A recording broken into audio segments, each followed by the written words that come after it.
Just a few more seconds.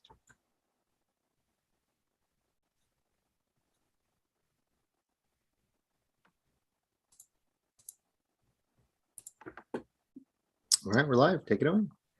All right, so let's call this meeting to order, the June 9th meeting of the Salem Parks and Recreation Advisory Board. I'm Dylan McDowell, the chair. Let's jump right into our roll call. Keith Norris. I'm here. Alan Alexander is absent. Woody Dukes.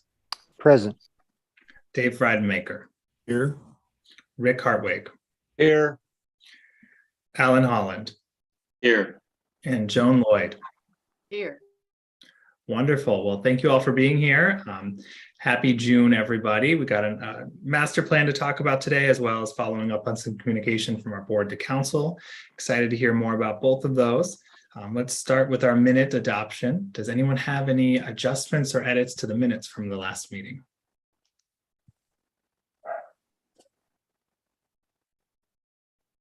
Move to adopt. Move to adopt. Do we have a second? Second. Seconded by Al. All right. Any further discussion? Hearing none. All in favor, say aye. Aye. And any Aye. opposed, say nay. All right, the minutes are adopted. Let's jump right into our public comment. I know we didn't have anyone signed up and no official members of the public, although Paul Rice is, we know you are a member of the public now. Obviously recognize all the service you had to SPRAP, so I want to give you a chance if there was any public comment you were hoping to provide tonight.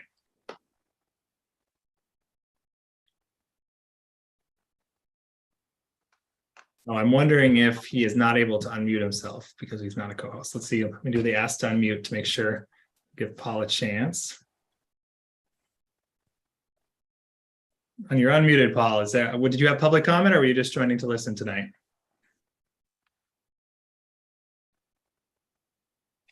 Not able to hear you if you are speaking, unfortunately.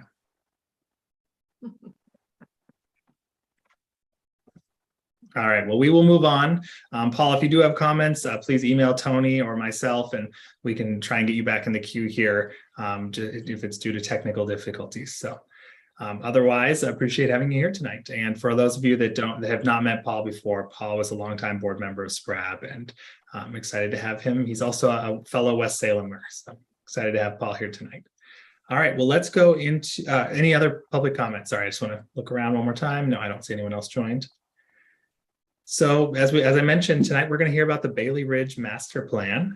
Tony, I know you're going to be helping kick that off. So I think without further ado, we can jump right in.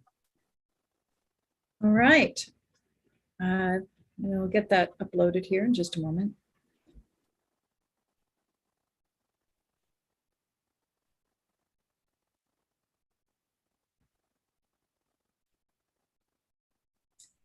Okay, good evening, everyone. My name is Tony Whitler. I'm a Parks Planner with the City of Salem, and tonight we are presenting the Bayley Ridge Park Draft Master Plan.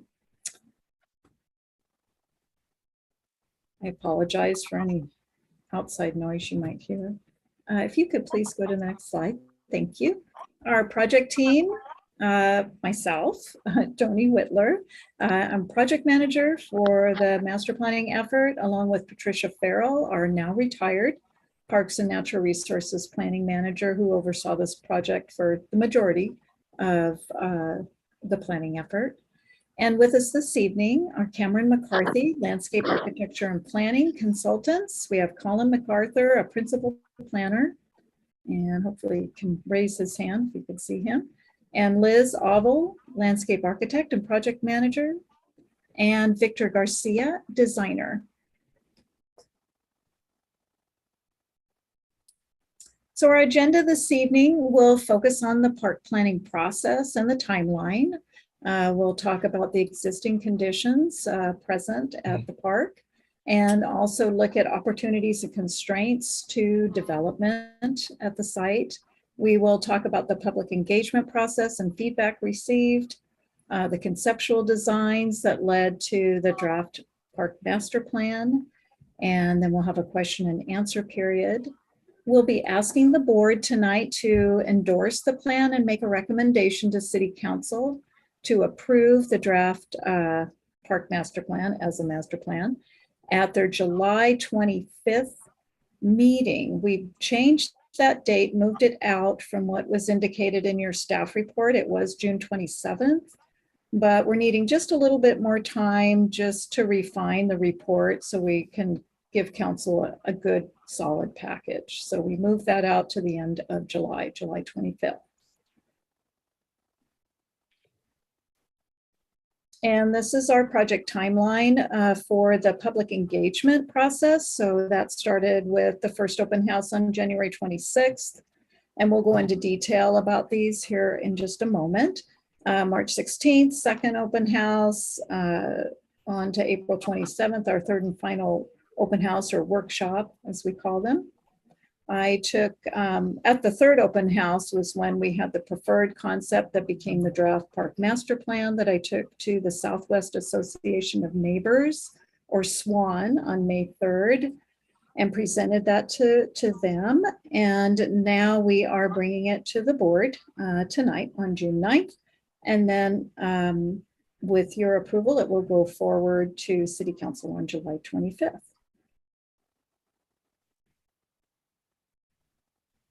So this is the service area for Bayley Ridge Neighborhood Park, and our comprehensive park system master plan defines a neighborhood park service area as a half mile.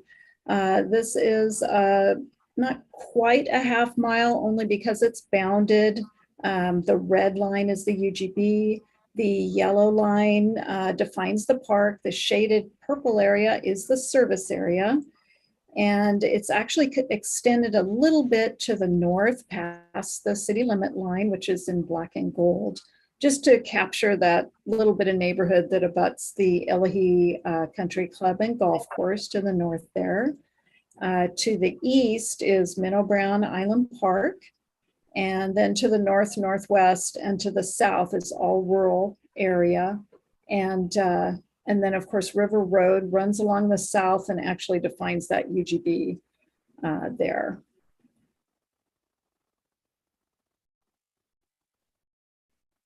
And then I'm going to turn it over to Cameron McCarthy to move forward and talk about existing conditions. Thank you, Tony, and good evening, board members.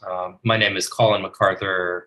I'm Principal and Director of Planning at Cameron McCarthy, and I'm joined by Liz Oval and Victor Garcia, and we're excited to present the Bayley Ridge Park Master Plan to you all tonight and to walk you through the process that we use to arrive at this master plan. Tony showed a timeline that was roughly 6 months for our design and public involvement process. Really, this project began last year. It was about a 7 or 8 month project. And the first activity we did was to conduct a site visit on site with our staff and City of Salem staff to walk the site, identify existing conditions, identify opportunities and constraints, and then to evaluate all that through site analysis. So I will share some of our observations from existing conditions to start. First of all, we found the site to be particularly unique and notable in the variety or type of landscapes that it contains. The northeast, really third of the site is dominated by a dense, closely planted, shaded Doug fir forest. As you move into the middle of the site, that transitions into an upland area with a small entrance that has been created off of Tayside Street with some gravel and some benches, a small public space. And then moving further to the west, we have more upland area. We have a wetland that is identified in blue that extends down the site and connects to the swale.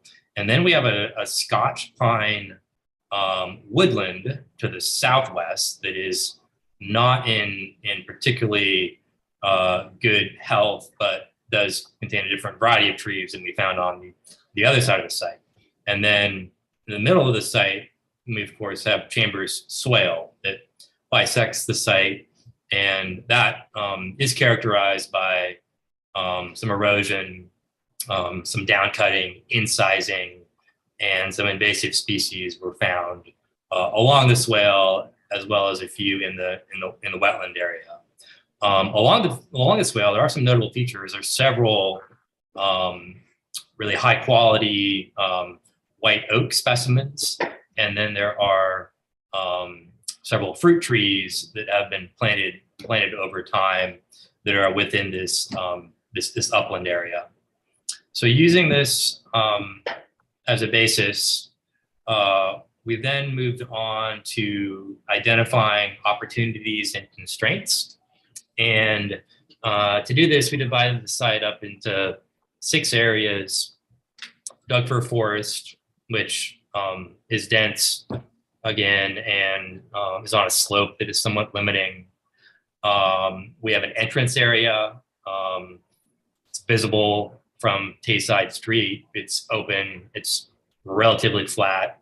There are already features there. That's identified as number 2. There is a Scotch pine woodland that's in the southwest, and the trees are not particularly in good health. There's opportunity for some thinning, tree removal, opening up more space for passive recreation uses. We've got the upland area in the middle. We think in that there's opportunity for trail benches, as well as doing restoration of the wetland and additional landscape planning. And then we have the Chambers swale, identified as area 5, that does bisect the site. So we think there needs to be and should be an opportunity to connect across the site, across the swale, bridge the 2 sites together in combination with swale or channel restoration. And then there are a couple other opportunities to provide better access or connectivity. There's a north entrance or north access that's unimproved off Ilheat Court that's shown in the red dash line, number 6. And then there's another connection further to the east near Dublin Avenue. I will say that we found that views are particularly remarkable, notable when you get up into the northwest portion of the site, views looking out to the east. And those viewpoints are shown with the arrows, blue arrows on this map. Good views looking out over the neighborhood towards Tayside Street. And then also, I would say, looking up to the west along Chambers swale. That view could be enhanced, of course, with some restoration. And then within the woodland areas, I think there's definitely some opportunity for thinning in the within the Doug fir forest to improve tree health in general, and then get more light visibility in there. And then we think the Scotch pine woodland is struggling with the wet soil conditions and the wetlands, and that just may not be the right landscape site for this site. So I think you'll hear about our concepts more, which are building off of these natural features. But overall, we did find significant natural features that were worthy of preservation and enhancement, but also, I want to emphasize, there is opportunity to introduce some limited active elements, and then opportunity to improve the site for primarily passive recreation. And with that, I will transition over to Liz, who's going to provide an overview of our public involvement and outreach approach. Thanks, Colin. So Tony touched a little bit on the timeline or the order of the events, and I'm just going to elaborate a little bit on the methods we used and the different types of events. So our methods included print materials, including postcards that went out to residents, as well as signage at the park. We used email updates and social media posts, and information was also provided on the project website. And then our events included 3 workshops that were held via Zoom, and they were accompanied with 3 online surveys that would run like the start date of the event and then following the workshop for people to provide input.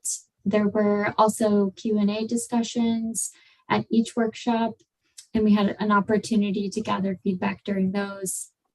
And then there was always opportunity to provide comments and questions to us or the city via phone or email.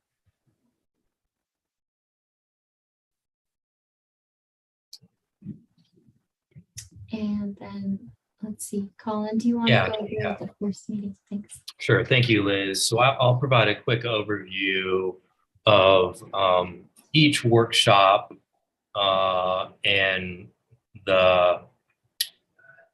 what we executed or what we presented at each workshop, and then the key findings. And so this presentation is not perfectly linear in that I'm gonna describe what we did at each workshop, and then Liz is gonna come back and talk about the concepts more in detail, and then how we arrived at the preferred concept. So I'll give you an overview of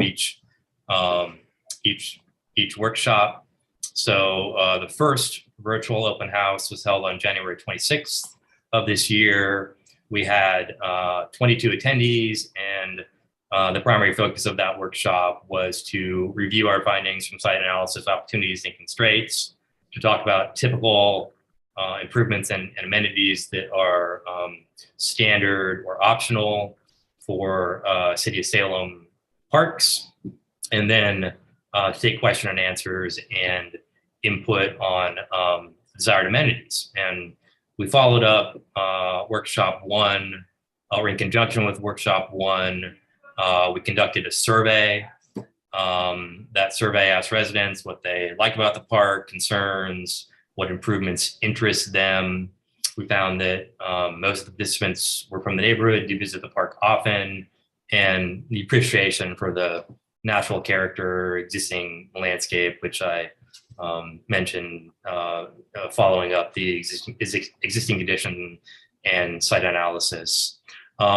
We did ask about preferred amenities and priorities for amenities, and we found that the top 5 requested or most interest in amenities were hard and soft surface paths or trails, quiet space for relaxation, sitting, wildlife observation, open lawn areas or grassy areas for informal play, benches, seating.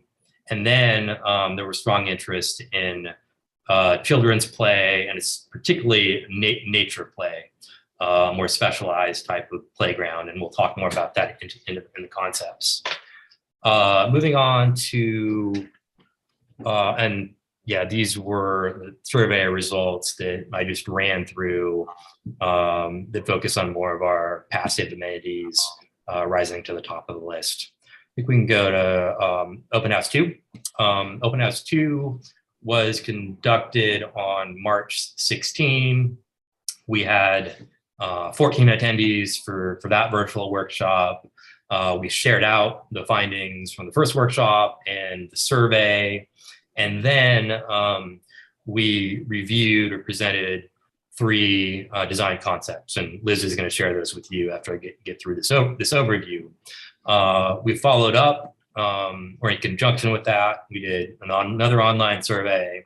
This time we had over 100 respondents, and survey focused on asking participants which concept they preferred and which design elements within that concept were preferred in their locations. And as we get into the concept, you'll see that most of the concepts contain similar elements, but there are some elements that are unique to each concept that differentiate them. To cut to the chase, or the end of the story, found that most residents or participants, excuse me, by a wide margin, almost 2-to-1, preferred concept 3. And we'll show you what that is. And that ended up being the basis for our preferred design concept. The third open house was conducted on April 27. We had a little lower attendance, 10 attendees. And then again, we reviewed the survey 2 results, the findings from the first 2 workshops, and then presented the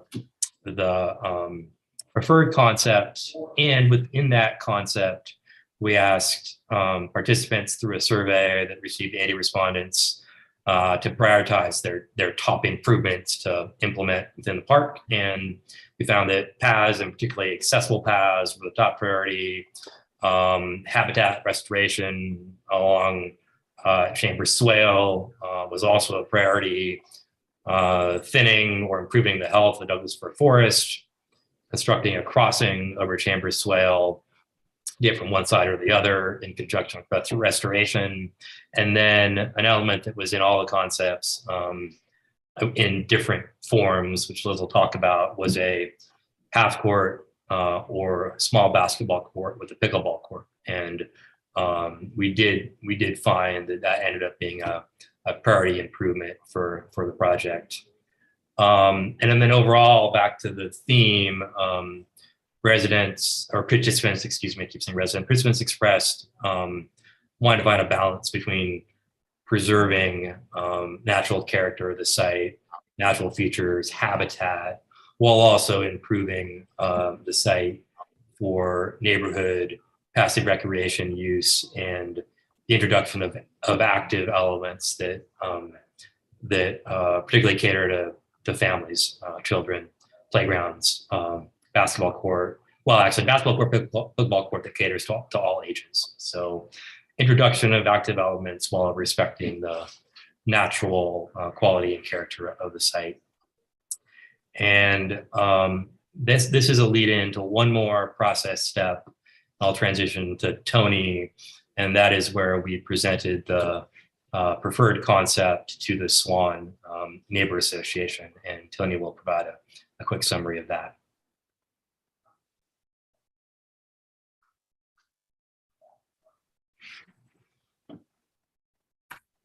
Sorry about that. I did attend the Southwest Association of Neighbors, or SWAN, on May 3rd, presented the draft park master plan, and went over the planning process for that group, which also included some neighbors from Bayley Ridge that attended. And there was a Q&A during that process. And there were concerns, as we have noted throughout our public engagement, on the erosion and the drainage flow of water across the park, and the erosion, of course, at Chambers Swale. And that's kind of been a concern across the board, of course, and a concern for us, as well as the potential for some noise from the basketball, pickleball court. And that primarily came from the neighbors directly across from the proposed location located in the plan.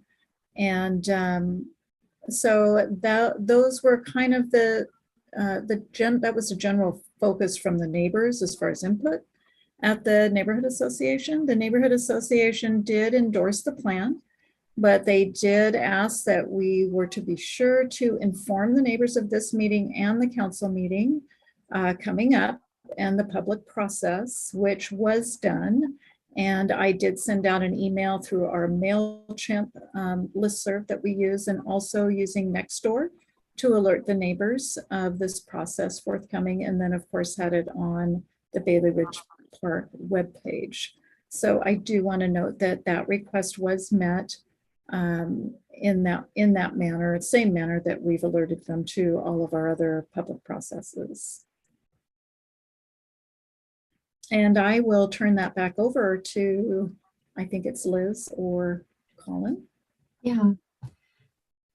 Thanks, Tony. So I'm going to go over the concept plans we created and then the draft master plan. And just to like reiterate the process a little bit. So we did a study of the existing conditions, and then we analyzed the site for opportunities and constraints. And then we held our first open house and online survey. And it was after that, we took the feedback that we heard from the survey and the first meeting with the public, and we created three concepts, three different options for what Bayley Ridge Park could look like. And I think Colin mentioned that there are kind of a set of similar elements that you'll see in the first three concepts, and they're arranged slightly differently. So we were wanting the public's input on their preference for different elements, as well as how they're arranged on the site.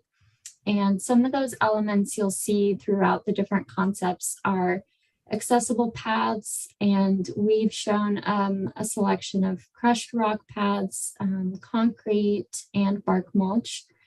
There are also benches to sit around the park and observe nature, which the neighborhood commented they really enjoyed that aspect of the park.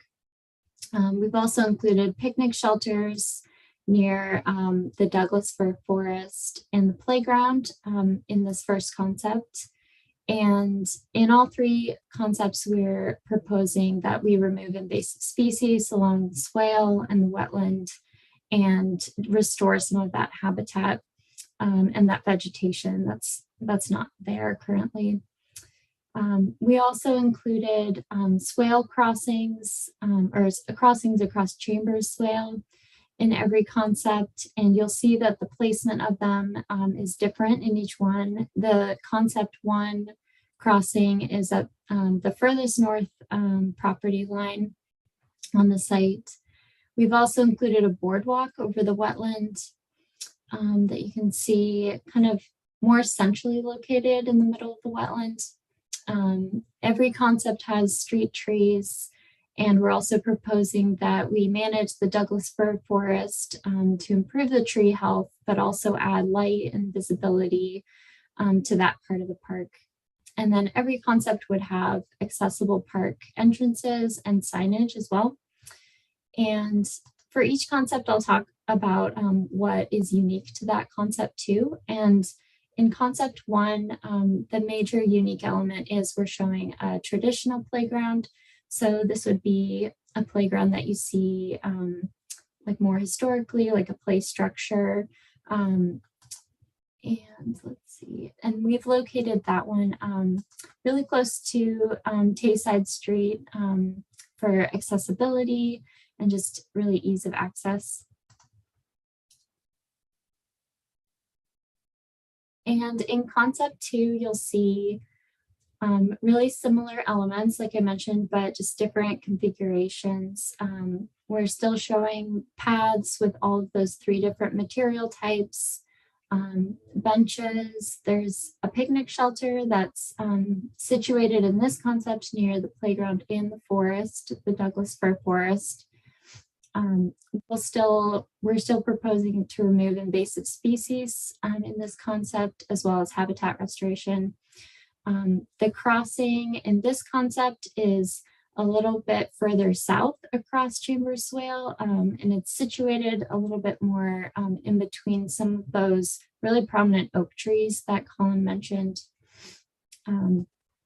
Some unique aspects to concept two were the nature play amenity that the public was interested in, as well as we introduced a 3-point basketball court that's really close to the nature play, some surrounding trees and lawn as well.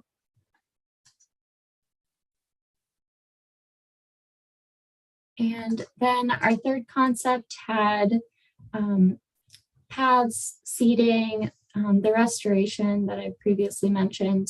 The crossing in concept 3 across Chambers Swale is located more centrally in the park in concept 3.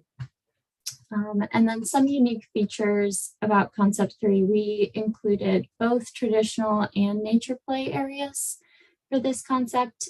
And we also did a variation on the sports court. We did a half basketball court which is also a size that can accommodate pickleball. So we include that combination. And then in terms of crossings for the wetland, we included a crossing with crushed rock and also a boardwalk, a really short boardwalk.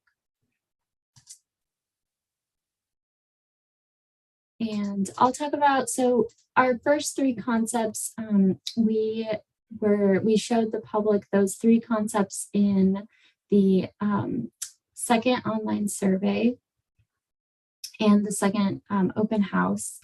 And we presented those concepts, and then we used the feedback that we received from the online survey to determine which concept was their most preferred. And like Colin mentioned, over half of the participants preferred concept 3. So we use concept 3 as the basis for the draft master plan. Things that we noticed the public preferred were they preferred more direct paths to the playground, the creek crossing, and the sports court. So we've readjusted those pathways to align with their preference. They also preferred wetland circulation that was kind of like an upside down U shape and included multiple crossing points, including that crossing kind of closer to the street. They preferred crushed rock in that area on the western side of the site. So we've shown that, and that connects to the crossing across Chambers Swale, which participants preferred the more centrally located crossing location. So we transferred that into the draft master plan. And the combination of both traditional and nature play were also the most popular or most preferred. So we kept those areas, as well as the half basketball and pickleball court option, which were in concept 3 and were most preferred. So we kept those as well. So the draft master plan overall looks very similar to concept 3 because that was the most preferred option that we had.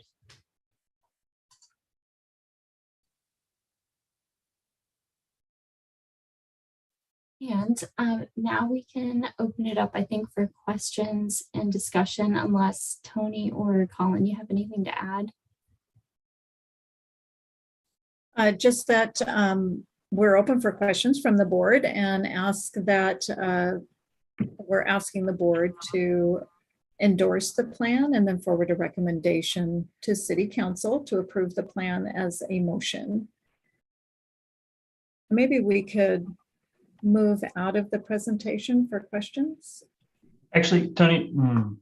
Oh, do I you think need? we might have some questions based on the actual images. So it Yeah, might be I was just going to see if you could pop back to concept 2. If that's all right. Thank you. Keith, why don't you take it away? I don't know that any particular question. I was just kind of curious at comparing the 2 and 3 with the final again. Elizabeth, could you just highlight quickly what were the main differences of 2 and 3? Yeah, of course. So in concept 2, they really focused on the play area was only nature play. So there wouldn't be any traditional play structures that you see at most common parks. The crossing across Chambers Swale is at the very far north. Maybe let me zoom in and I'll highlight some of these. So the crossing across the creek is further north in concept 2. Like I mentioned, the nature play is the only play option in concept 2. The sport court area is just a 3-point basketball court. And then you have just one crossing over the wetland. Those are the main differences. Aside from, like, you'll notice the paths are slightly different alignments, but that's a little bit more subtle. So concept 3, we have a centrally located crossing over Chambers Swale. So it's a little bit closer to like some of these amenities further down, like the play areas. In terms of playgrounds, you have two options. We've included nature play and traditional play. In the wetland on the western side of the site, you have two separate crossings. So you have one on the very western property edge, that's crushed rock, and then you have a very small boardwalk close to Tayside Street that lets you get kind of uphill, like up and over the wet area. And then the sports court in concept 3 is a little bit larger, and so it's a half basketball court, and that size also allows pickleball. So we have a pickleball court shown there as well. I think all of the other features are similar. They're just in different kind of locations or different alignments.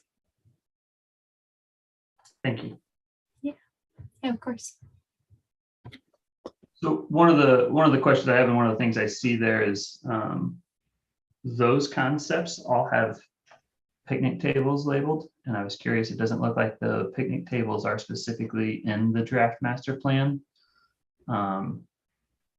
Was there specific opposition to that? Or I know in the past also we've asked about things like benches and water fountains, and generally been told that those get added in later and aren't necessarily part of the master process. So maybe that's also the case here for the picnic tables in terms of the draft master plan, but just one of the, I noticed that's been dropped in the kind of the final iteration here. That would be correct, Keith. We don't typically show site furnishings in the final draft master plan. That's what I thought I remembered from previous things, but just wanted to. Just when we get to the design point, that's when we really, decide where they're going to go in. Right. That's Well, accurate. on the- There's no intent to omit picnic tables. And I know that as we're working on the cost estimate that accompanies the master plan, that does include the full collection of site furnishings that are typical in a neighborhood park, which would include picnic tables and benches and two drinking fountains. So they're not shown at this level, but yes, they are intended to be accompany the neighborhood park. Great, thank you, Colin. That was one of the questions I had. And then the other thing I noticed is just the difference in the number of boardwalk crossings over the wetland or the swale, and the differences in the type of material on the pathways. And Colin, you just mentioned kind of the cost estimates. Is there any thought around that in terms of kind of the selections that were done for those materials, and in terms of the number of crossings with regards to how much each concept would cost?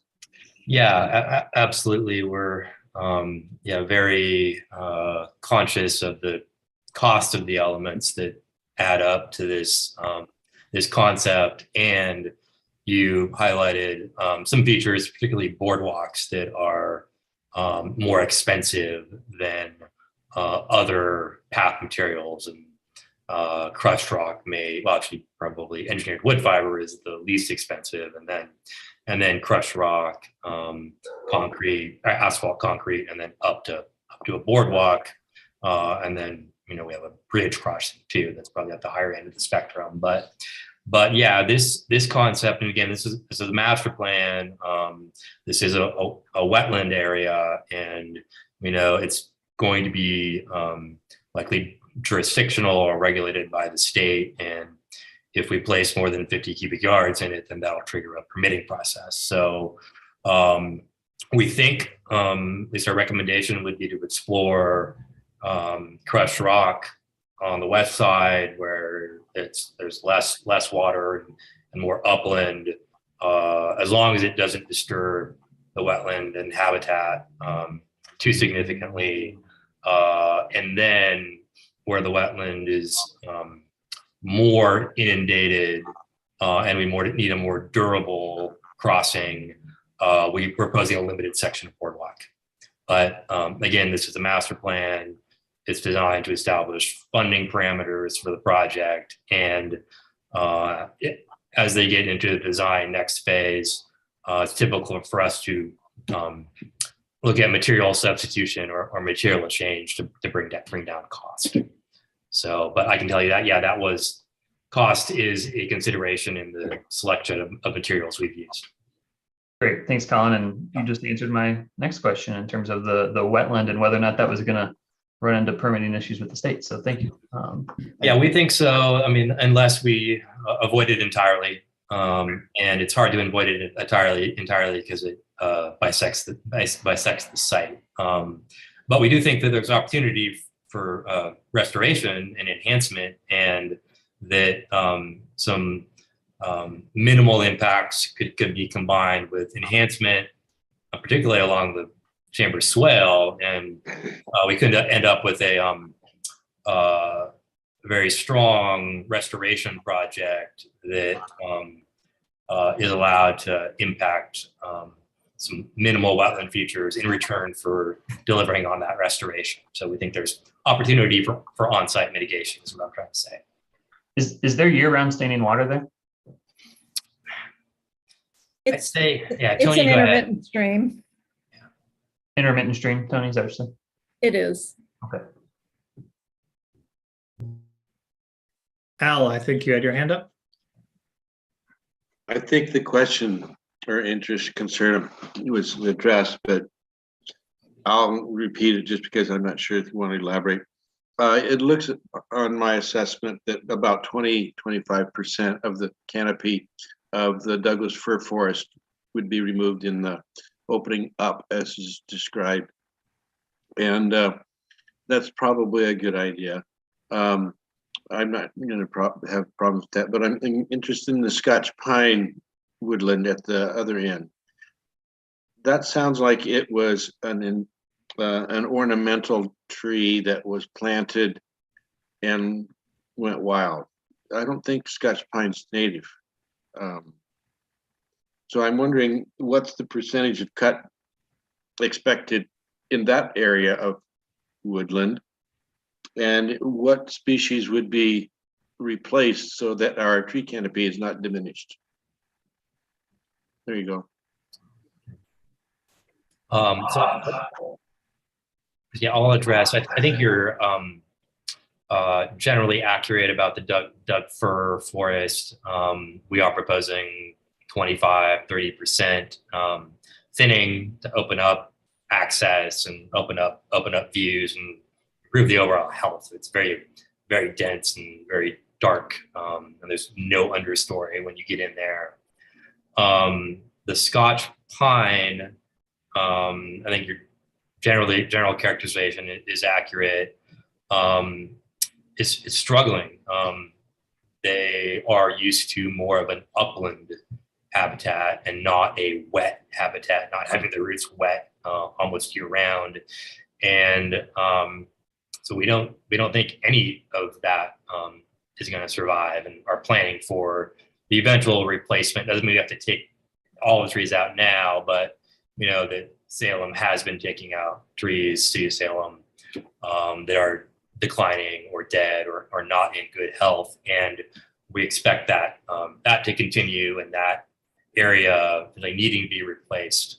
We haven't really got into species selection, tree species, because this is a master plan.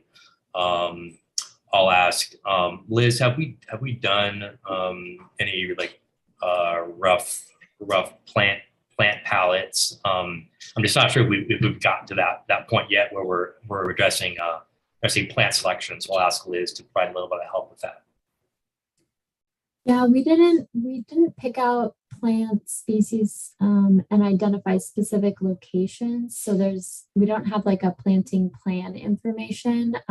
But in the concepts we are showing like adding, or one recommendation kind of high level is adding more oak trees, since there are a few like really mature oak trees near the chamber swale. So that was one thing that we are proposing, like the city could expand upon.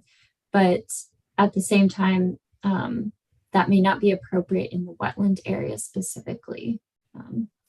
I can add to that I've spoken to Mylan about this site, so at some point in the near future, we'll have an assessment done, whether that's internal or through a contractor. We'll have an assessment of all the trees at the park. The Scots pines are suffering, as Colin said. A lot of them are dying and they've been removed, and probably the majority will be removed, and there will be replanting. And we'll rely on Mylan and other professionals to provide us with the appropriate species.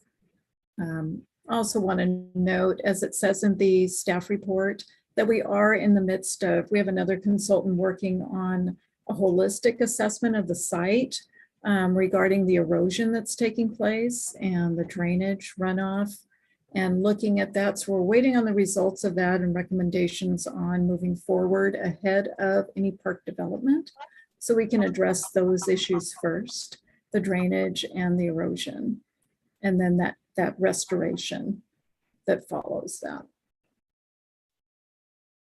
Is it present in our guiding principles that the species replacing these will be favored to be indigenous species found native to Oregon?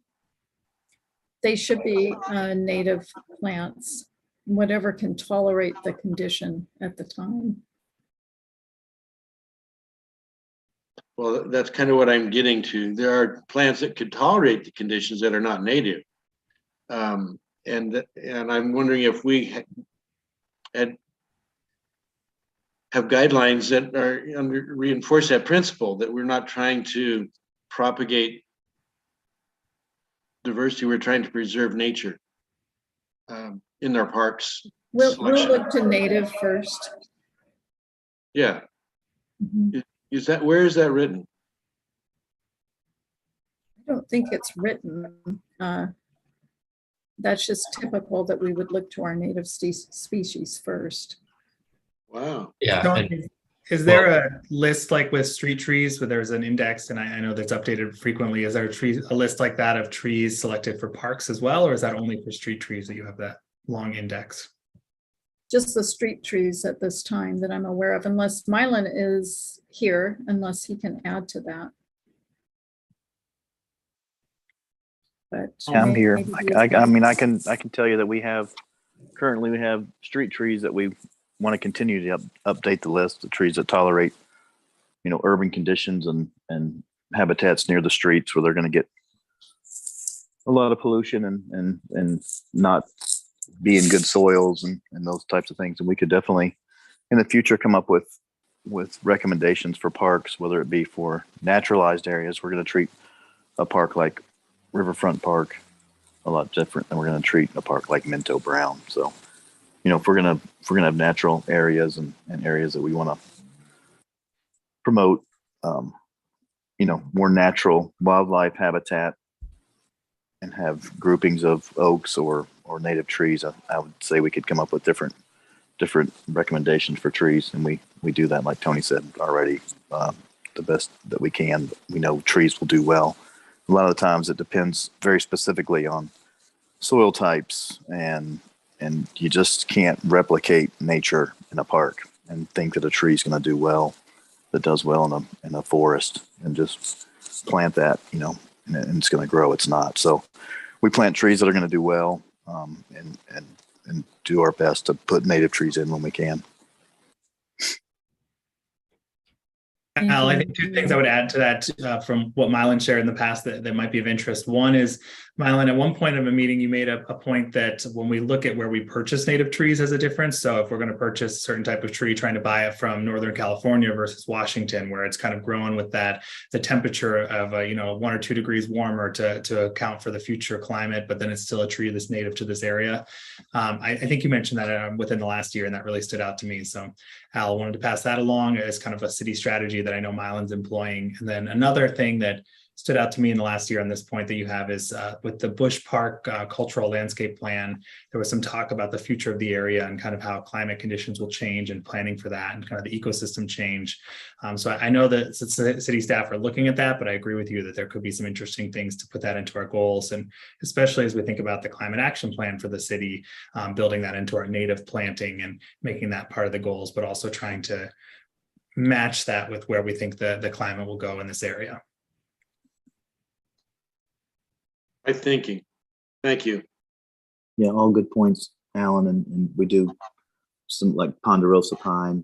We plant a valley pine, ponderosa pine that does well in the valley. So yeah, and we're trying to implement more native species into our street trees and more native species into our parks that we know will do well. So we're trying to implement more native species all the time.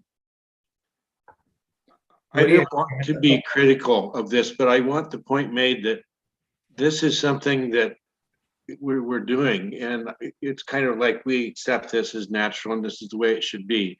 But if Mylan goes somewhere and we lose them and lose this knowledge and motivation, where is it written that it will be continued in the same vein with the same kind of emphasis?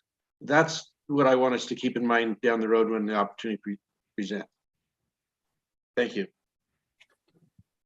Thank you. Al, that's a really good point. I think we should keep that going, keep this conversation going, and think about where that could be integrated. And Mylan, maybe at a next meeting or in a future one, you could kind of let us know a little bit more of how that's written down currently. And as you came into this role, I know you came into this role right at the start of COVID, but thinking about and then there was the ice storm. There's been a lot of things on your plate, but kind of what guidance was given to you versus what guidance have you adopted yourself, and where could we as a board kind of help direct some of that in terms of recommendations for city code and whatnot. If I may, Dylan and Al, I think one of the opportunities where Al, that concept may be able to be codified a bit, for lack of a better word, is in the master planning process. When that is due up, I think in the next,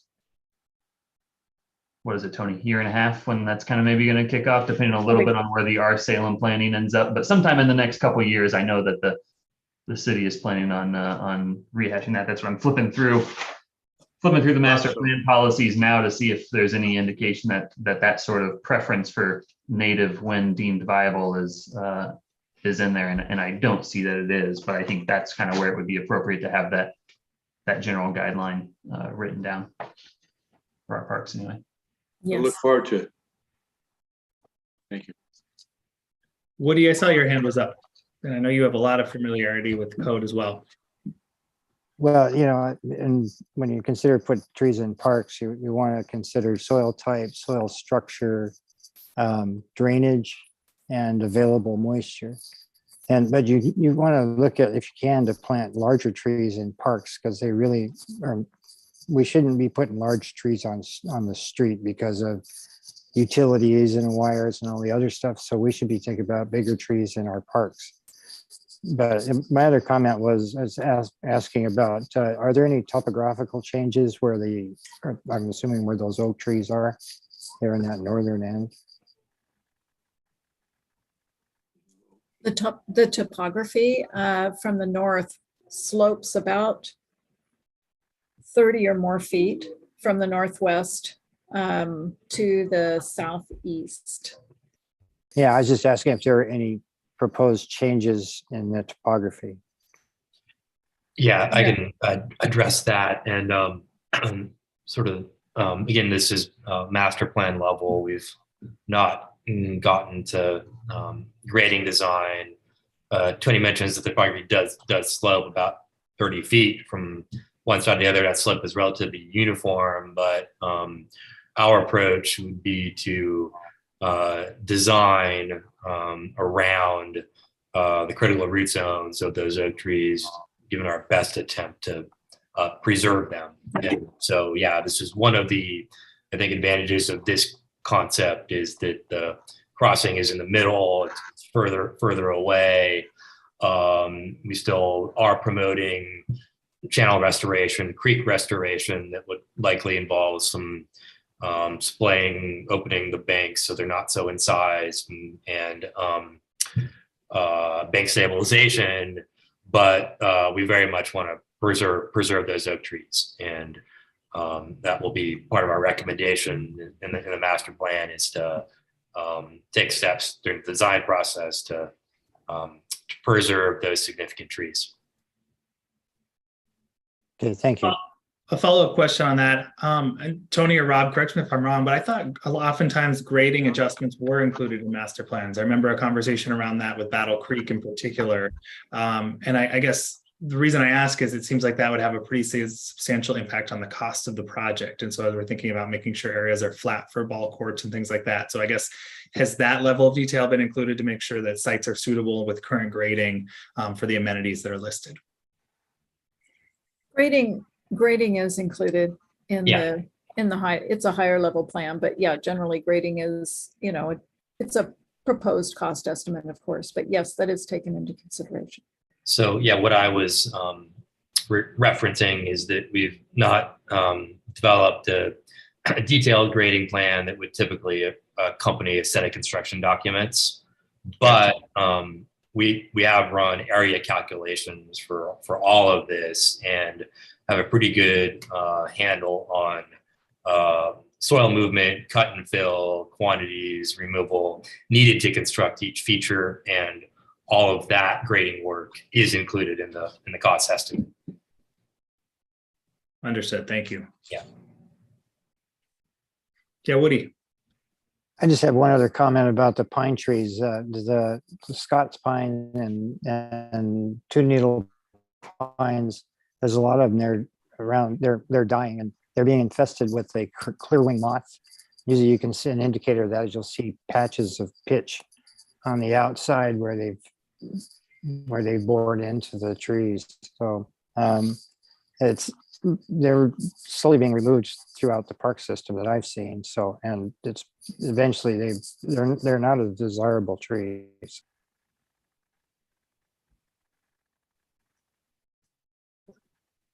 Yeah, many of those trees are just sitting in water and falling over as well.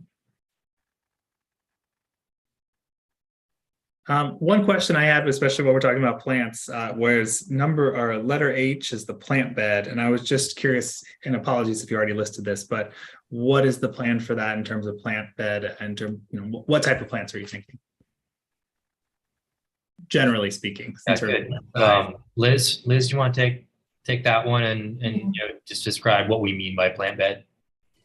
Yeah, so plant bed would include like smaller shrubs, like shrubs on the like lower height level, and then also some ground cover, and usually we put like bark mulch around there to just keep any moisture, so that minimizes the amount of watering that you do.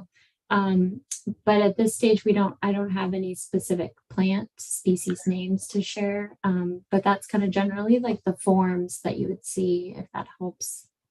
That does, yes. Sorry, that's exactly what I was looking for. Just more of like what was the plan in terms of shrubs, and that's helpful. Thank you. Okay, cool, good. Other questions from board members?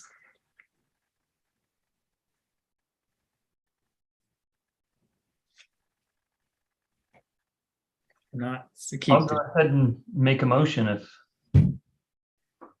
it's good to go. I think so. I would just quickly want to say, Colin and Liz and Tony, thank you all for answering all these questions. I know we've had a lot of detailed ones tonight, but appreciate all the great answers you provided. Thank you. Thank you. I'll go ahead and move that we recommend that the city council approve the Bayley Ridge Park Draft Master Plan. All right, we have a second. Let's quickly go through a roll call. Well, any further discussion on the master plan before we move to a vote? Hearing none, let's go through a roll call. Helen Alexander's absent. Sorry, Woody Dukes. Aye. Dave Freidemaker. Aye. Rick Hartwig. Aye. Al Holland. Aye. Joan Lloyd. Aye. Keith Norris. Aye. And I vote aye as well. So the master plan is approved by SPRAB and forwarded to council. Thank you, everyone. Thank you all so much. Really appreciate this and look forward to seeing it move forward. All right, well, let's move on into our agenda items. The next one we have up is this communication from board to city council. I prefaced most of this last time, so I will just quickly give a refresher on it. But essentially, my hope with this was to write a letter, really trying to elevate some of the work that we're doing at SPRAP. I think that oftentimes, we have a lot of good ideas, and there's times where we can sometimes council has conversations, and we have conversations, and it'd be good to try and link those up as much as possible. I put my ideas into 5 different recommendations specifically, and I guess just high level, I should say that the hope here tonight is to share with you all this letter. We can make adjustments, we can decide not to send it, but I'll just give this short overview of kind of what I was thinking. It really came back though to Salem Revised Code section 13.055, and that in the code, there's a requirement that at least once per year, council shall meet in joint sessions with the board to review existing and changing policies, review board bylaws, and tour facilities and programs. So far, it's been a little bit more ad hoc in terms of council engagement, and I think that there's a few ways that we could try and formalize this that would be beneficial for everyone. So just to quickly run through the 5 recommendations, the first being an annual agenda item for SPRAP to present to council. Right now, as I mentioned, this is me signing up for public comment in my role as chair. I think that having it as an agenda item, even though it won't take a ton of time, will just help formalize it. It'll provide opportunity for more comment and thought from council, provide an opportunity for us to go in more prepared as well and bring ideas back to SPRAP to talk about for the year ahead. The second one is when there's work sessions on council related to parks, trees, or issues with our portfolio that one of us is able to attend, likely the chair or vice chair, but I think we could open that up. And that would be an opportunity just once again for us to help relay some of the conversations that we have had in SPRAB, but then also to be there to bring some of that back for future conversation. Number 3 was inviting a member of council to serve as a liaison to SPRAB. Rick, I believe this was your idea last time. I thought that was a really great suggestion. I think inviting them to attend at least quarterly, which is, I settled on quarterly, at least for the recommendation here, based on what we found to work with the city manager's office. We can take that out, we can adjust that and add a different recommendation, but that was what I started with. Number 4, going back to the park usage and planning subcommittee we had previously, really digging into an issue and presenting recommendations that council could then adopt and take to staff and work with staff on implementation. I think there's more opportunities for council to direct some projects our way. And so I'd like to see that replicated in the future if possible.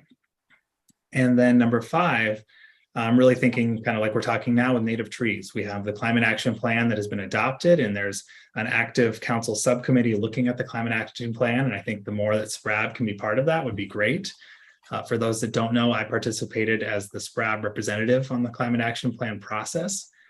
So I'm familiar with the recommendations, but if you've looked through the document, there are quite a few recommendations, hundreds, that have then been, brought down by layered and prioritized. And so I think as we can kind of be part of that process to keep the natural resource prioritization up, thinking about things like planting native trees, thinking about tree canopy, soil restoration, thinking about native vegetation in the parks, there's a lot we could be doing there. And so having us involved would be good. So those are my recommendations. I think, if we decide to move this forward, we can send this to council, and I would attend the next council meeting or whenever this goes forward to council to share some of this verbally and see where we go from there. But with that, I would love to get any feedback or thoughts people have.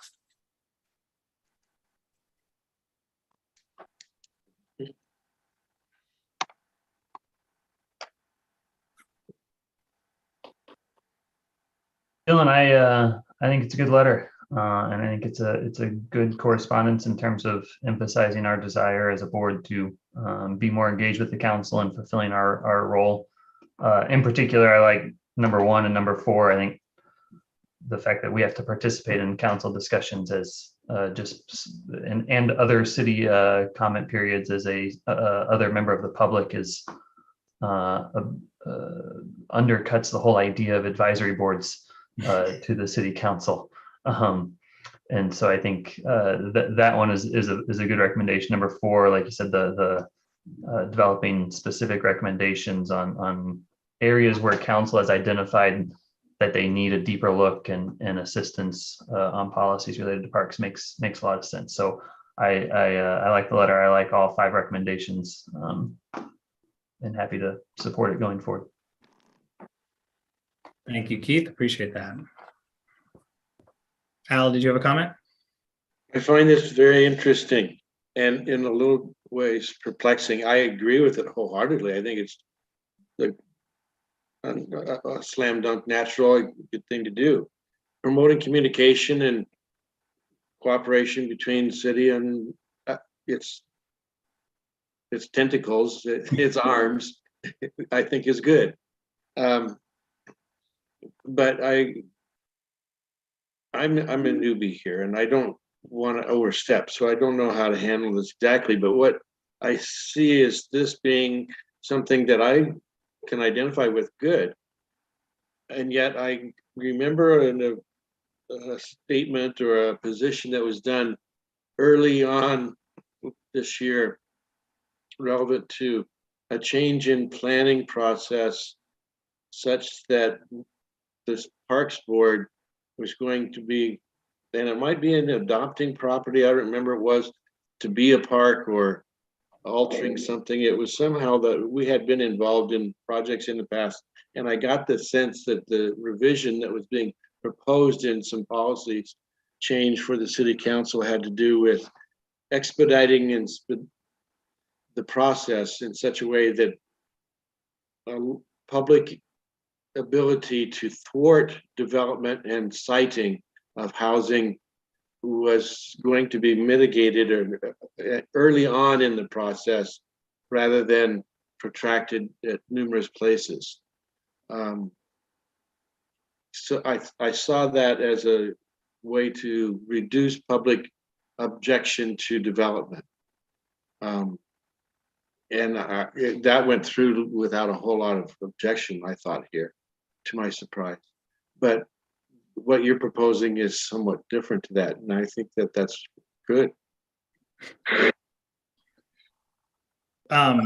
You're absolutely right. So the other case is, I think part of what I would like to see here is more, I think more communication could have helped some of that case and that you're talking about there, in terms of where that was a situation specifically where we were basically trying to review a permit that was already approved and trees had been removed, and trying to say, should this permit have been approved even though the trees were already gone. And I think this kind of, the way I see it, and this is just my own view, is that there, like you're saying, there's tentacles, I think is a good word. And sometimes there's not always, there's confusion about who's talking to whom. And I think I do want to give staff credit that staff does a really good job of making sure all the pieces are moving in the same direction. But I think sometimes we have situations where council might feel that, you know, this process didn't work well, and then so they're trying to change something, and we say something didn't work well, and a lot of times those conversations aren't happening together. And so I think the more we can have a conversation directly with council, and in that case, for example, if we were to have someone come join our meeting and talk about, well, this was a process that didn't work as well, let's talk through that.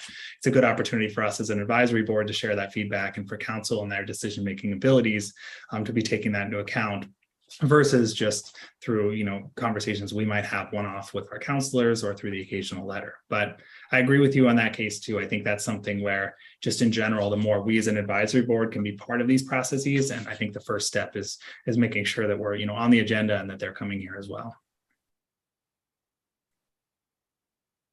Thank you. And Al, I guess in reference to that previous case regarding trees, I don't know that I saw it so much as removing the ability of the public or of SPRAD to influence the process, but was more clarifying where our influence would be most beneficial and not overly disruptive post decisions, right? So like Dylan said, we were reviewing a decision that had already been made and kind of retroactively. I see. And the waters were getting very muddy in the city ordinances and code as a result. So I think that was a thing that was clarifying that our engagement and opportunity for engagement would be more on the front end of that process than on the back end of it. But yes, it removed part of our step in that process. That's probably a good clarification. Probably a good clarification in that sense. Yeah. Kind of like taking away the ability to call back an election once it's already settled. Yes, kind of. I can live with that. So, but you're right. It was changing the engagement process, but I think in a way that helped clarify where our engagement in the city's land use planning processes, we could be more impactful. Mhm. I don't want to drag it out. That's fine. Thank you. No, I think it's a fair question. And my hope is, and if I remember correctly, that some of those processes will come back now with the recommendations. I believe Dr. Robert Chandler was leading that. I think, one of the recommendations I had suggested there was that SPRAB has like a specific role in that process, and kind of like how neighborhood associations get more time often for public comment. And so if SPRAB has more time to respond to that, if we're not going to be on the back end of the process, which, as Keith said, probably makes sense to be not adjusting or to reacting to a decision that's been made, but to make sure that there is ample time to have it at the front end. And so once again, we're not just put into public comment to where we're not actually able to provide expertise or advisory capacity. Right. And so that's where I actually think this letter and some of the recommendations of this letter help point it in that direction, right? Of making sure that council is engaging us in those areas of development where our kind of jurisdiction lies.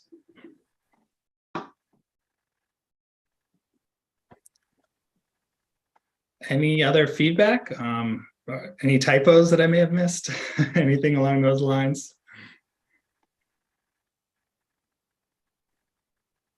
I guess, Dylan, my only other comment, more to the board, is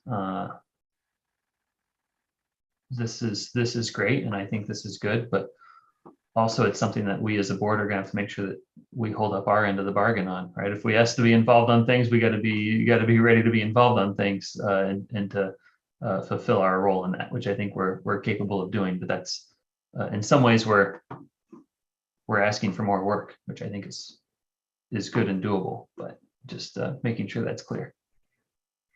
Very good clarification.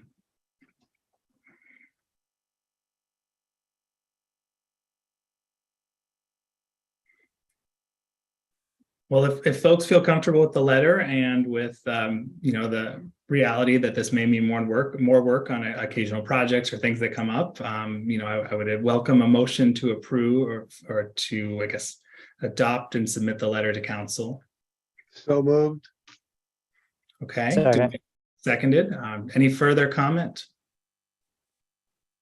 Hearing none, let's go through a quick roll call vote. Keith Norris. Aye. Alan Alexander is absent. Sorry. Woody Dukes. Aye. Dave Frydenmaker. Aye. Rick Hartwig. Aye. Al Holland. Aye. Joan Lloyd. Aye. And I vote aye as well. All right. Well, this has been approved and will be moved on to council. Tony, I see you came on screen. Did you have a comment about next steps? No, I just came on to see if you had a question about moving it forward. So we'll take it through the usual process with your signature and go through that way. That sounds great. And I think it would be good for me to attend the council meeting that in terms of public comment when this does come forward, just so I can provide some verbal comments. So I think if you could just stay in touch with me about when that might go forward in the next few weeks, I can plan accordingly. I will do that. Thank you. All right. Well, let's go into our board member updates. Is there anything folks would like to share?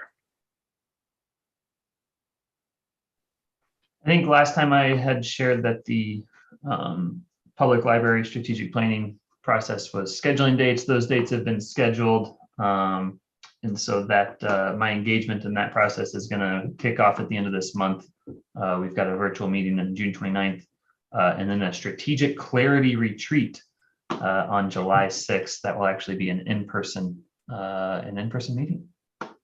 And then a number of sessions scheduled through about middle of September. So that process is getting well underway.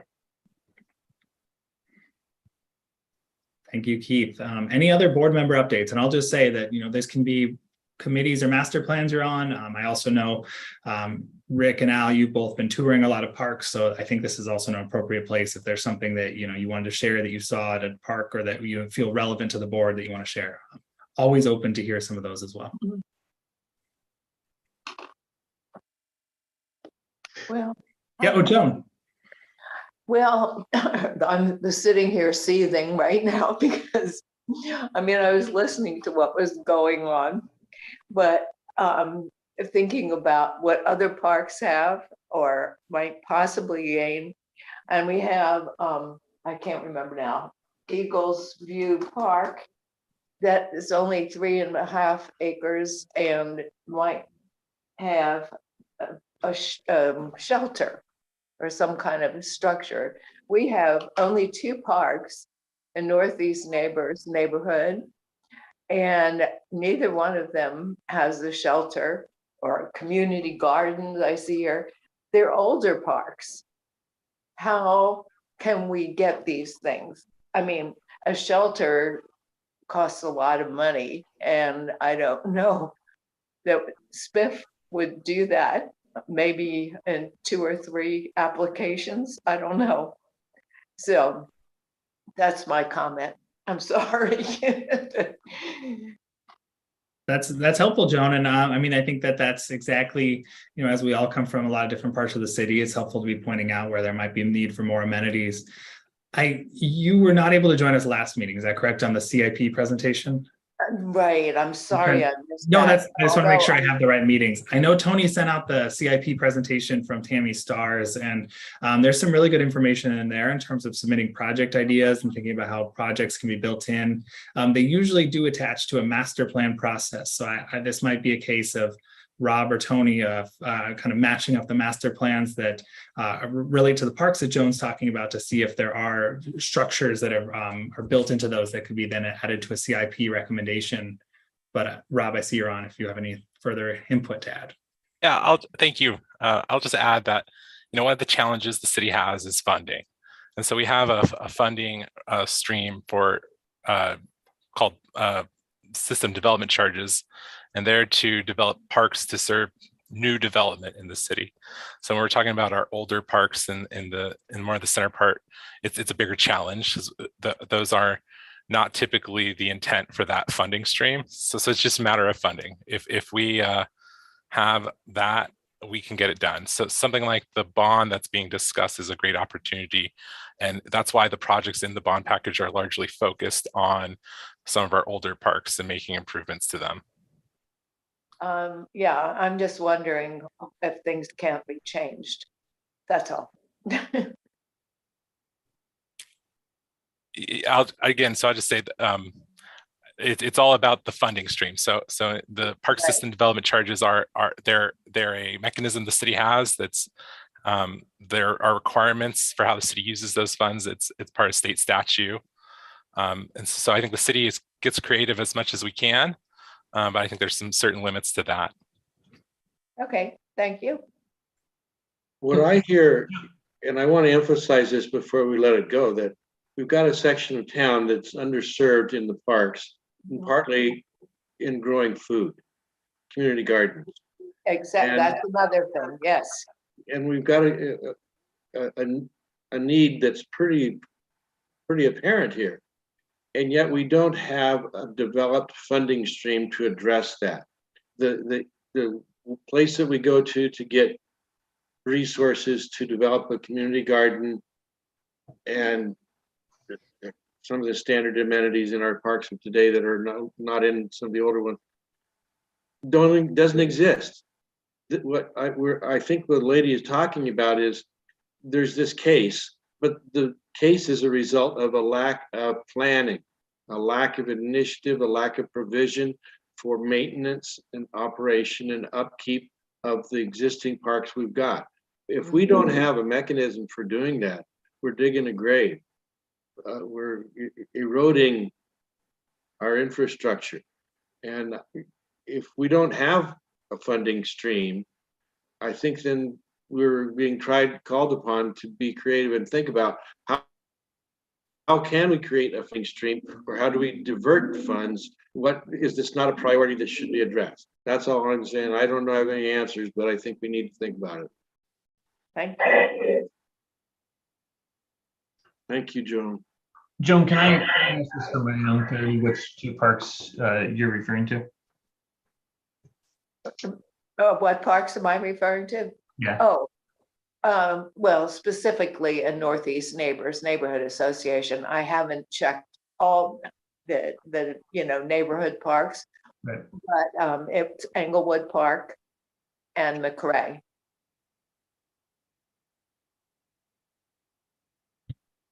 Rob, could you just elaborate a little bit, and feel free to say that, if you need to follow up more information, but you said that the current requirements for spendings with SDCs make it hard to use for the older parks. And could you just clarify why that is for those parks in particular? Yeah, so the SDCs, the city has an SDC methodology, so it's a report that's available on the city's website, and it was developed by a committee, and it outlines essentially where the focus is for the SDC funding, and it's compliant with state statute, and that essentially it is. We can use SDCs to fund parks that serve the whole city, because new development, those folks who live in new development, they need to be served by, for say, Riverfront Park. And it's also very helpful for developing new neighborhood parks in the kind of the edges of town. For example, Bayley Ridge Park, that we just discussed earlier tonight. It is not intended to be a funding mechanism for reinvesting in areas of the city that are fully developed. That's not its intent. It's not the purpose of the funding stream.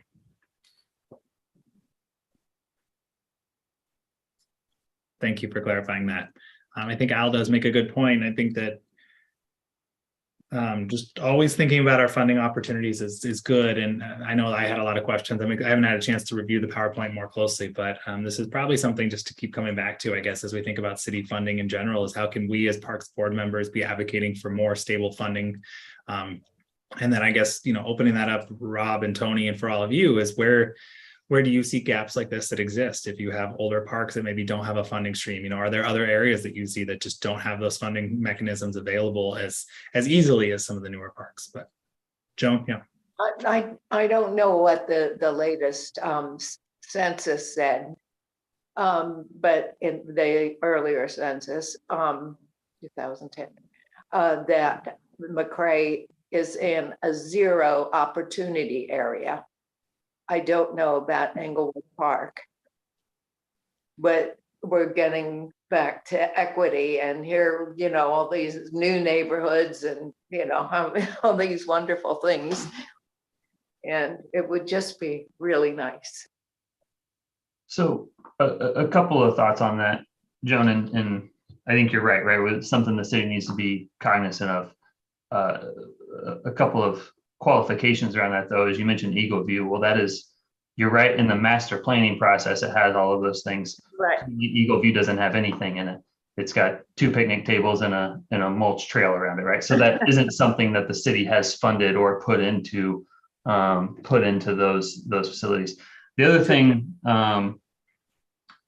looking through the comprehensive park system planning document, it looks like, at least based on, I think when was this done, 2013. So it's dated, but it has, for those 2 parks, it does indicate that it has all of the standard amenities required of a neighborhood park. So you're right, it doesn't have the shelter, but that's not on the list of standard options. And so I guess from the city's policy perspective, they are meeting kind of that minimum threshold of neighborhood parks. And so just a couple of thoughts there. And now that goes back to the master park planning thing. That's something that we could look at, right, in terms of when that process gets underway.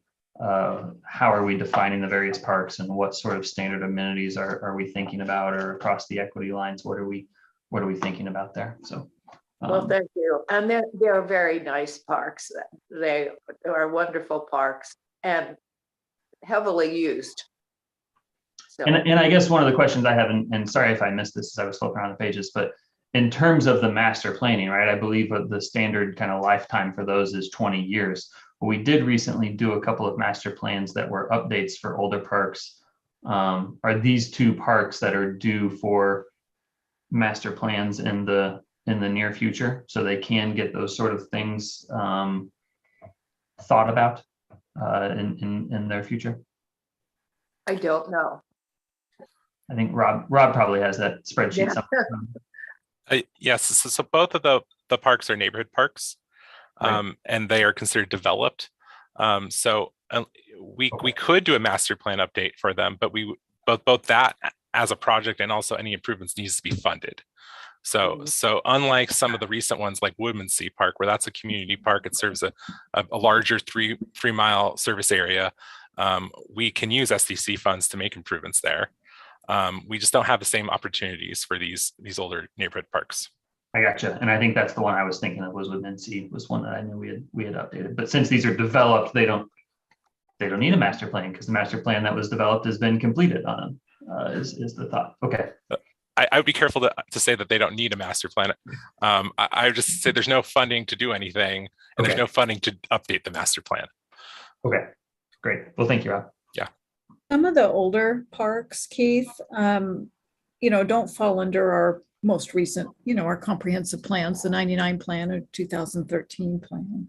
But what we have done at McRae, for instance, Inglewood, Hoover, some of those, northeast parks, is we used the SPIF fund, the Salem Park Improvement Fund. And that actually came about as a means to utilize this very small pot of what we used to call deferred maintenance fund, but money that we used to upgrade our existing facilities. And we decided to build a matching grant program out of that because it was a way to get more funding and then match it to larger grants. And there's still opportunity to do that. The only problem with like a picnic shelter, for instance, which is an optional facility for a neighborhood park, you may have to update the plan. Now, what that means, Rob would look at that or make a decision, whoever takes Patricia's position as well, that, do we do a full-on master planning process or do we do a process to add a picnic shelter into a plan? So those are things that we could look at in the future. It may need a full master plan update, but there are those opportunities through the Salem Park Improvement Fund and finding donations to match and maybe matching a small local government grant to bring some funding in. There are some creative options to do that. And it starts with the neighborhood association. And NEN's been great in that respect, quite honestly. All of them. I don't mean to sound ungrateful. We got a Salem Parks Improvement Fund grant to get both basketball courts resurfaced in Englewood and McRae and have lines painted on them. And we were very grateful because we got the entire amount. We only applied for one and we got two. So no, we're very lucky. I just got jealous. That's all. I'm sorry. You raise a good point though, Joan. I mean, I think it's helpful for all of us to be thinking more about the funding streams and where they come from. So this has been a helpful discussion. And thank you, Rob and Tony, for helping clarify some of that, especially where it stands now and where the limitations exist in code. All right, well, let's move on into our information reports. First up, we have the Mission Street Parks Conservancy minutes. I don't think we have Christine here tonight. So did folks have any questions or comments on that we can follow up with her about? Okay, hearing none. Let's next go into our Parks and Natural Resource Planning update. Next we're going to Urban Forestry update, but I think we're delaying a lot of that until next month. Is that correct, Mylan and Tony? No, Mylan, you were going to give us a more detailed update later this summer, correct? I mean, I can give you guys an update, the next report. I've been wanting to do a heritage tree program update with you guys. I just haven't had the time lately to put that together the way I want to. So if you guys want to ask any questions now about what we're doing currently, because I didn't give a report, I was out on leave. You guys can definitely ask questions, but like I said, I'm putting things together for you guys tonight. I apologize. That's all right. We'll open it up. Any questions for Mylan? Do we have notable trees of great size in Minto Brown Island Park or Riverfront Park or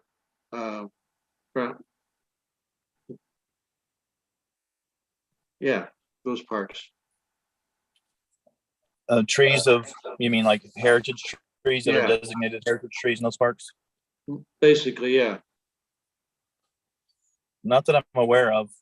We do have some trees, that are either on city property or state property that are heritage trees, but not on any of those parks you mentioned. Okay.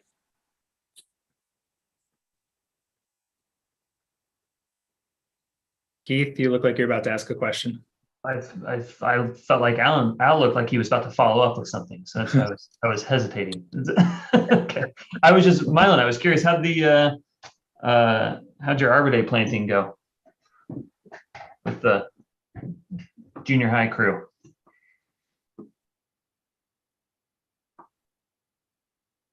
I went really.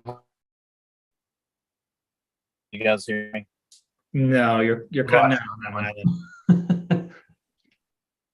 We might need to switch to an email update on that one. But I heard it went really well, which is good. I heard that too, which is I was the just core of what we need.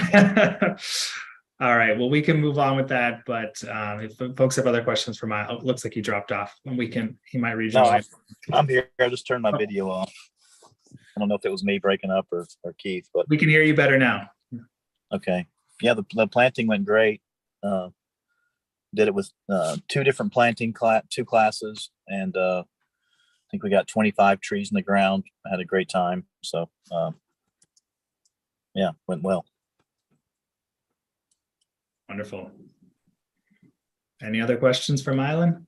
All right, well, thank you, Mylan. Appreciate it, and look forward to learning more about the heritage trees at future meeting. All right, guys. Thank you. Let's go into our parks and natural resource planning update. Pretty full update here. I appreciate all the work, Rob, and I imagine Tony, that you put into this. We can open it up for questions, and just one I had right off the bat was with the climate action plan moving forward. I know we kind of had like a great in with Patricia being one of the lead staffers on that, and obviously having a pretty big passion for parks and wanting to put parks and natural areas into the process. I'm curious, Rob, are you helping take over some of the work that she was doing, or how are her duties being spread out, and does it still involve some parks folks? I was involved in the climate action plan, but I no longer am, and intimately anyways. But Patricia is actually still on a very limited term helping the city, specifically with the climate action plan. So if you wanted to chime into one of the subcommittee meetings that are occurring right now, you might see her in the meeting, just so you know. So she's still there, and she's, I'm sure, still advocating for parks in her role there. I believe we will provide updates to SPRAB, as there are things to update you on. I am following the process. And this month, there wouldn't seem to be too much that I thought would interest you all. The committee is meeting. They are discussing prioritizing the short-term list of priorities, and they're having some good discussion. And I can definitely provide an update if that would be welcome in next month. I'm always interested with how some of the prioritization is going in, specifically with the natural resource section. I know from that process, as being there, you were there too. There's a lot, and so just anything pertinent and I trust your judgment, and I can do a better job of tuning into those as well. But good to know she's still there, kind of advocating in our court there for parks and natural resources.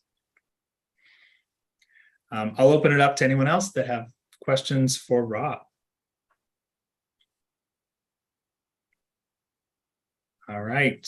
Dylan, Yes. Dylan, can I just add, there was some discussion earlier about a few things about our Salem, about the update to the comprehensive park system plan that is approximately 2.5 years off, and also about native plants and trees. And so I thought in the chat, I'm going to drop a link to a document that has come out of the our Salem process. The city's been doing outreach for years at this point, and we've gotten excellent feedback and tons of ideas from the community. And a lot of them are specific to parks and are packaged up in the document I'm going to share. And this is something that's going to be carried forward into that planning process that's about 1.5 years away. And I just want to put your attention to the end of the document. There's a section on climate change and some policy ideas, and specifically addressing native plants and trees. So I'll just drop that in the chat so you all can review that. Thank you, Rob. Really appreciate that. Were there any other questions? I thought I saw someone go off mute. No? Okay. Well, let's move on with our updates, parks operations update. And I don't believe we have Jen tonight, but as always, if there's questions, we can see if anyone on the staff knows the answer and follow up otherwise.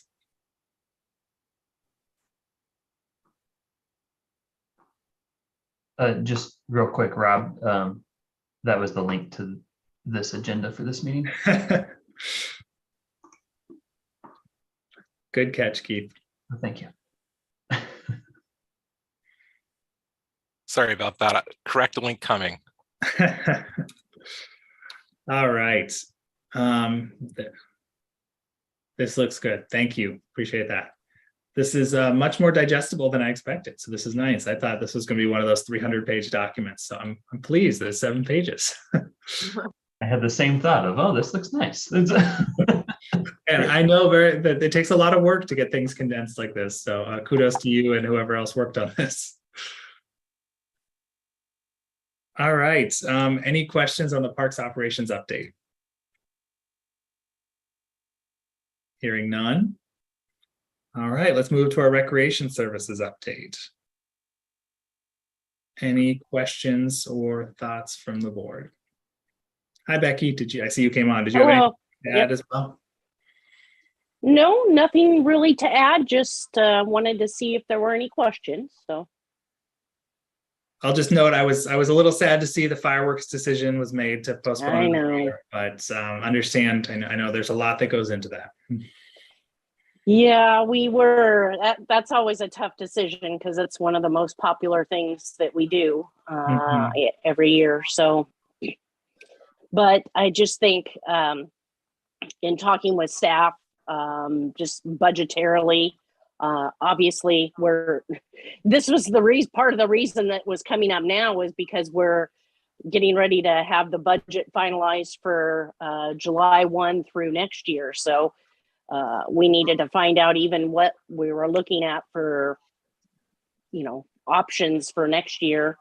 And one of the things that I had forgotten about and was quickly reminded months ago was a lot of fireworks companies don't even bid or offer you a chance to do it unless you spend, over $25,000 on fireworks. So anyway, but it's a tough situation, but we're looking at 2023 and we'll, we want to do it and do it well. That's the other thing. So just not enough time to really get it adequately prepared and budgetarily and everything else. So yeah. That makes sense. My only other question was, I saw the photos, which I appreciate about using the Jerry Frank amphitheater for the first time. And were there any lessons learned, or how did that go in terms of a logistics and staff perspective? Do you feel like it was pretty flawless? And are there things that you feel like the city needs to work on, or that you all are trying to figure out how to do better next time with a whole new facility? I imagine there's a lot of learning. There is a lot of learning, and that particular event. As I look outside and it's raining now, we've had an extraordinarily large amount of rain this spring. And that particular event, I was down there and it happened to be, it was the 29th, I think it was. Anyways, raining off and on, but the wind, they had wind gusts of up to 30 miles an hour.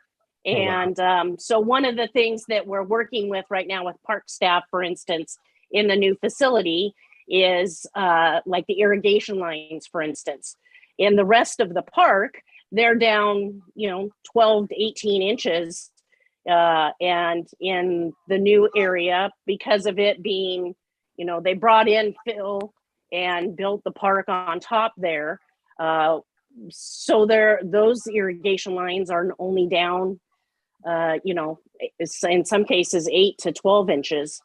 Needless to say, we did have a tent canopy stake that got put in and hit one of the lines. But, so those are all those things, just trying to navigate that and working with park staff right now to come up with a different type of cover for the electrical boxes because they're about 50 pounds each, need a specific crescent wrench, so just little things like that. But I think the event, they were very pleased with the new facility.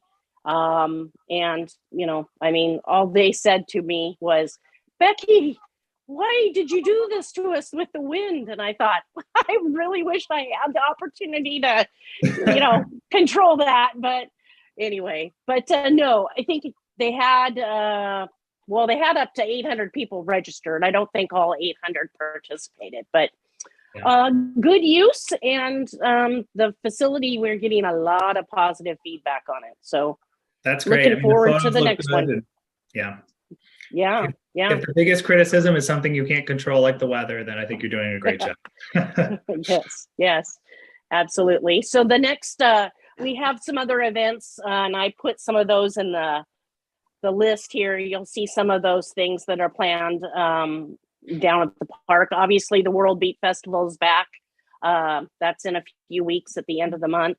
And then the next really large event in the new amphitheater will be the Fish Fest and El Rey concerts on August the 20th and 21st. So those will be very big. They were down at the park again actually today, looking through, trying to get a layout. So we're excited. It'll be a good year. Wonderful. Thank you so much. Any other questions for Becky or comments about her report? All right, seeing none. League's going great, Becky. Oh. I'm loving it. Pardon me? I said the Recreation Softball League's going great. I'm loving it. Have you gotten to play yet? I have gotten to play. Oh, good. All right. Fantastic. A couple times. Well, you're going to start somewhere. Excellent. Good. I'm glad to hear it. All right. Well, thank you so much, Becky. Yes, you bet. Let's go on. Is there any new business that board members would like to raise?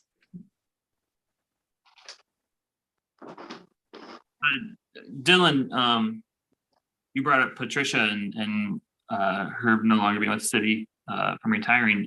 What is the current efforts to fill her role, or what's the status on that? It's a great question. Rob, there you are. Yeah, the city is in a recruitment process. And so I am anxious to get some news myself. And I hope we would all have that news by the time you reconvene next month in July. Yeah. Okay, so recruitment process and the posting's been up and is closed or closing soon?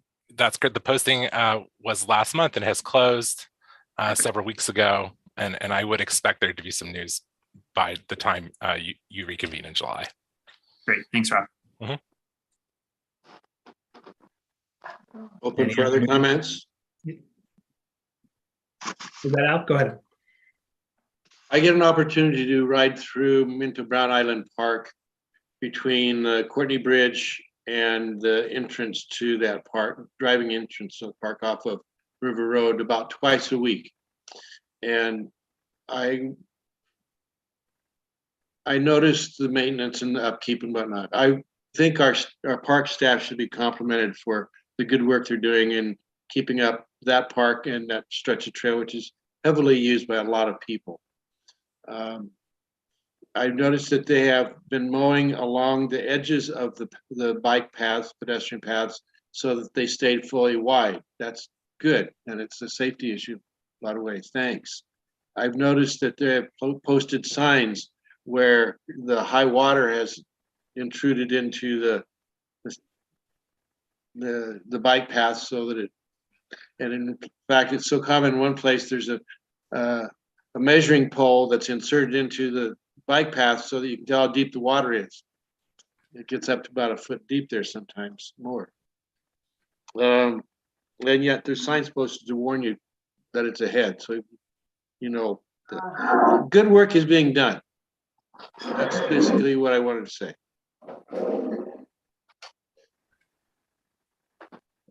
and I thank them. Well Yeah, said. Go ahead, Rick. I would just like to mention, it's been alluded to that Alan and I, or Al, I guess here, and I have visited every single park in Salem, and there are a lot of them got into parts of the city that I really don't think I've ever been in before. And I would encourage everybody to do as much of that as possible. It's very, very enlightening. And we get to see underserved areas, Joan. But I just noticed there are a lot of really nice little neighborhood parks and areas. I didn't know there were neighborhood parks. And maintenance is always an issue, I know, because of lack of staff. I found a whole bunch of tennis courts that I didn't know existed. They need to be relined, but the nets seem to be good. But I just want to mention Wendy Kroger Park.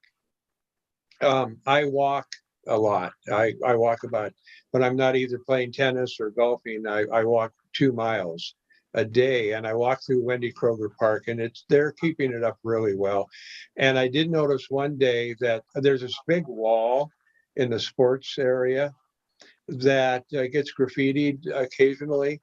And I noticed they must have that stuff on it that you talked about the last meeting, that you can easily wipe the graffiti off, and it's taken care of all the time. I've